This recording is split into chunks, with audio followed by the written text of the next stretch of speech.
Transmutation. So after the MPL has been determined, the student's raw score is transmuted based on the MPL and the designated passing grade. In the PLE, the designated passing grade is 75. Diba? 75 yon. So magbigay tayo ng halimbawa, no? So yung 75 dito is the designated passing grade. Okay? And this is the raw score of the student and this is the MPL.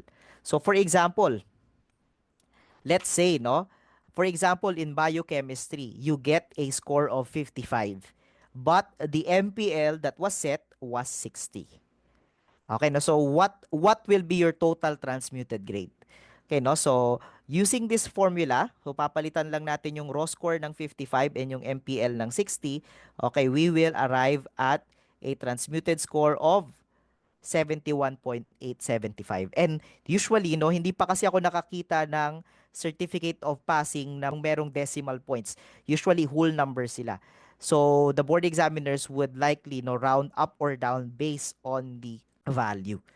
Now, 71, so imagine yung score mo lang is 55 but the reflected grade is 71. Kaya ito yung sinasabi ko sa inyo, no?